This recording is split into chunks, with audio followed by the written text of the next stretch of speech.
John Spence was a member of the 1990s band the Fargone Beauties, which turned rock songs into bluegrass songs, and whose members included James Gillard, who has also been in The Flood.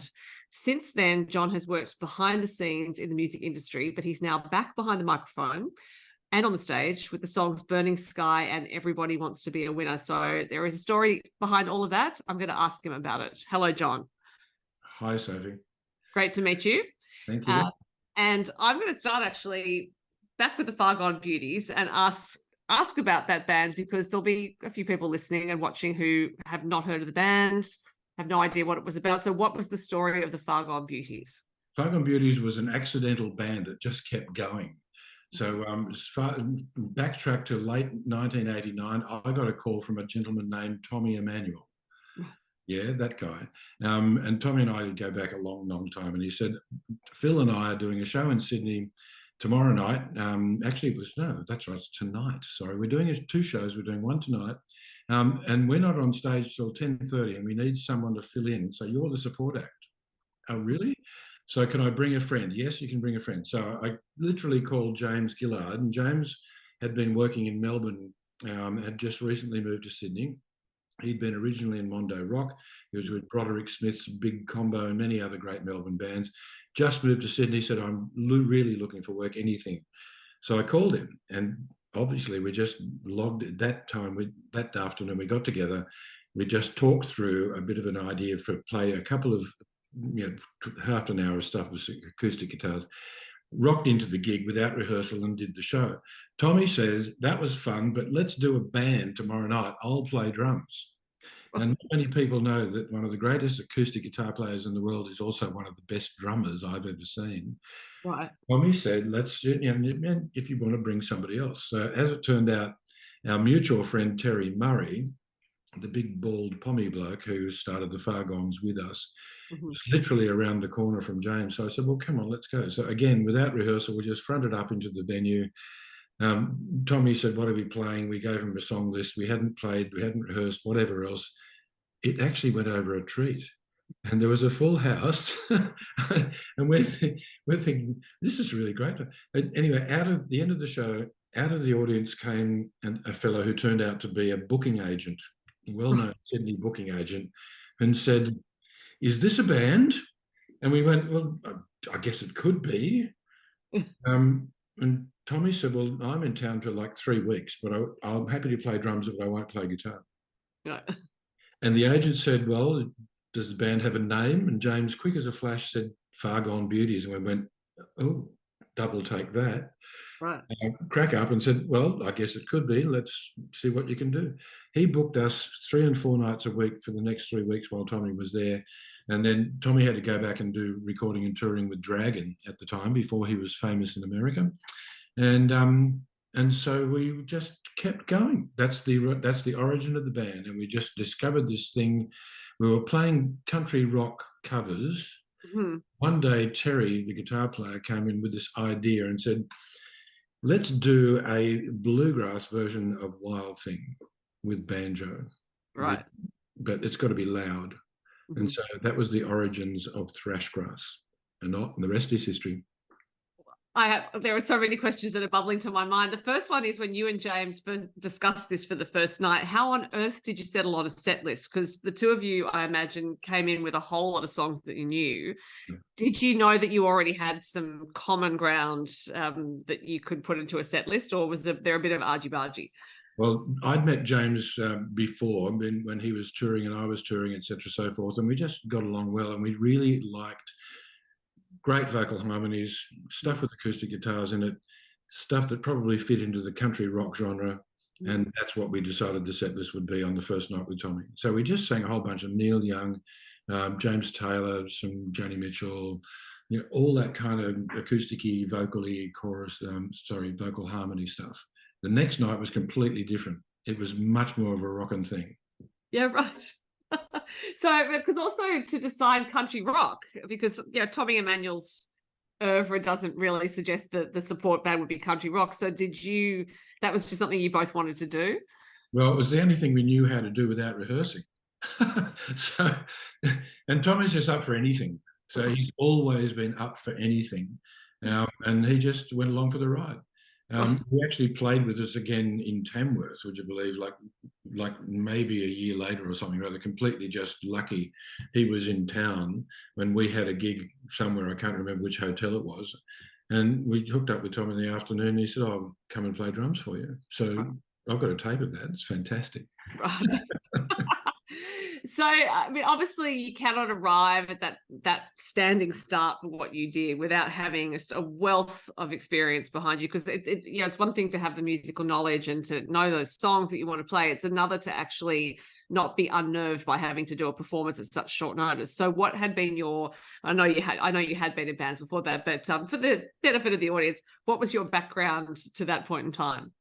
Okay, so till probably that year, I'd been living on the north coast of New South Wales. Grew up in Sydney, played in bands through high school, etc., so forth. But I had a band in Lismore called Hoodwink, and that was local guys, and they were good players. And we were working again, sort of 3 and 4 nights a week for years and years and years and years. And so we were doing original material back then. I was writing all that stuff. We were always doing other things on as well. So we had businesses and jobs to go to, but we were working a lot. There was so much music going on. North Coast, New South Wales, late 70s, early 80s, so many places to play. And so you could get away with doing original material, and we were selling, it was selling CDs and stuff and what have you, or not CDs, but cassettes and albums. And people were coming to gigs, and that went on. So the background of that was that steadied me. I've been playing in bands since I was 12 years old. Right. I'd been writing for our band Hoodwink on the North Coast. By the way, if anybody knows a gentleman named Jeff Chandler is a well-known manager in the country music industry and has managed, wait for it, Tommy Emmanuel, James Bundle, currently also did manage Troy Cassadaly, did manage Lee Kernaghan, and is still managing Sarah Storer. So Jeff and I have been buddies for a long, long time. And Jeff is a wonderful guitar player, still is. And that was the basis of the band back then. So we all go back on both sides of the industry. Jeff worked for years as a professional musician and ended up on the management side. I came back to Sydney in the mid-80s, if you like. This was just before I hooked up with Tommy and co. And I've been working in television. And then I was working in event production for many, many years, always playing in bands, etc., but never really having the time to put into recording this batch of original songs that I finally got around to doing after many, many years of sidelining it. Right. So these are the songs that you're releasing now, you mean? Yeah, some of those songs had their genesis way back. Many of them were songs that were either not finished, right, or had been around in a different format, different style of stuff.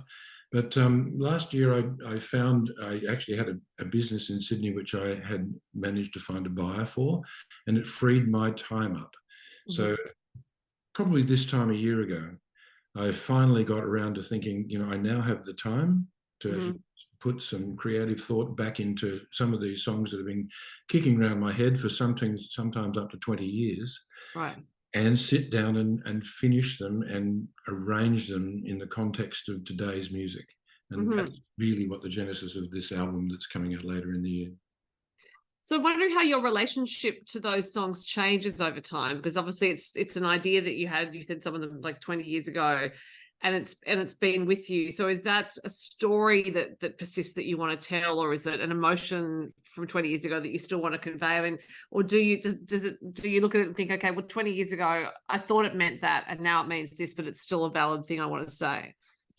Some stories just go on, and some stories have the same sentiment from many, many years ago. So the first song I've released so far was the title track of what will be the album, called Burning Sky.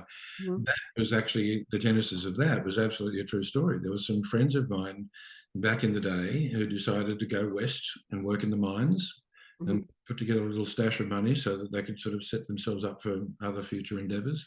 And it wasn't so much fun. It really wasn't. They found life was pretty tough out there. And the company they were working for went through some difficulties, etc., so forth. The area that they were working in was going through drought. This is a story that's not unchanged for decades. many people have experienced the same thing. And so Burning Sky had its genesis back with that actual story of my friends who went out and tried to do that. And literally, I had finished and rearranged the song only around about maybe 6 months ago. Right. And Everybody Wants to Be a Winner, is that another one you've had for a while? Everybody Wants to Be a Winner was a song again, a bit of another sort of true story, if you like. It's a story about a guy who probably met what turned out to be the love of his life a little bit early. And being a young guy, he was sort of prone to a little bit of temptation and some distractions along the way. Always thinking, maybe I should settle down, but maybe I'm too young. Maybe this is not the right. Maybe it is. And the short story is the end. The result is he finally did end up back with the girl that he truly loved and realised that she was the one that made him feel like a winner. Right. Yeah. So given that you have written so many songs and some of these have been with you for a while, was there a process, I don't want to say natural selection, that's a different term, but if you know what I mean, the songs kind of that you were to record somewhat suggested themselves because they've been with you for so long? Yeah, some of those songs have been around, if not finished, but basically they had been finished and worked on and arranged in the last maybe 9 months or so. Okay. And the process was great fun. So the main thing for me was that I've been around for a while and worked on both sides of the industry, both as a performer, which I've continued to do with all sorts of bands in Sydney since I came back here, but not doing original material. And you kind of get to an age after a little while, you think, if I'm going to keep doing this, I'd really well like to see these songs get out of my head and into the air, be heard by other people, for better or for worse. Whatever is going to happen with them, I don't know. But it's been just a wonderful process to get these things recorded. We went into a great studio in northern Sydney, which is owned by Jim Bogini, who is one of the guitar players from Midnight Oil. And I had a great band, and everybody that I wanted to work on this record with said yes. So how lucky am I? So James Gillard from the Fargone Beauties, mates for many, many decades, came in and played bass and contributed backing vocals. Hamish Stewart, one of my favourite drummers in Sydney, forever played drums. Bill Risby, who is Mr. Keyboards, he's the guy you call if you want to have the guy that plays the best pianos and organs, etc., so forth. And James put me onto a younger guy named Ollie Thorpe, who's going to be a name to contend with. So Ollie's probably the youngest guy that we used on the sessions for these things. He played beautiful pedal steel. Now, while a lot of the songs on the album have got pedal steel, it's not the normal, what you'd say, the Nashville twangy sort of old school stuff. He just delivered some beautiful colours and some atmospheric things that was almost like keyboard parts, but on this beautiful instrument that he played so well. So Ollie Thorpe is a name to be reckoned with. He's currently playing with the Whitlam's Black Stump Band, yep, and touring, and he'll be known very well. He's a very talented man. So the Fargone Beauties recorded, I think, at least 3 albums. I did read 3 and then I seemed to find 4, so I wasn't sure which one was correct. So it had been a while, I guess, since you had been in a studio. Did it feel like riding a bike? It's just like no time passed. It was riding a bike, but it was better fun. So I actually spent some years back in the 90s being a producer. So as I said, worked on the other side of things for many years. And it was great fun doing production work. We did a lot of country stuff and some children's stuff and all sorts of event stuff for ABC Music. But then the burden of responsibility was on your shoulders. Well, this time it was my project. So yes, while I was the producer, the songwriter, and the guitar player, and whatever, it was just so much fun to listen to these great players just delivering what had been in my head for so long, without even thinking about it. That's just what they did. Yeah. So you said you've been playing in bands over the course of the past few years after, so the Fargone Beauties broke up at a certain point, and you've still been playing in bands.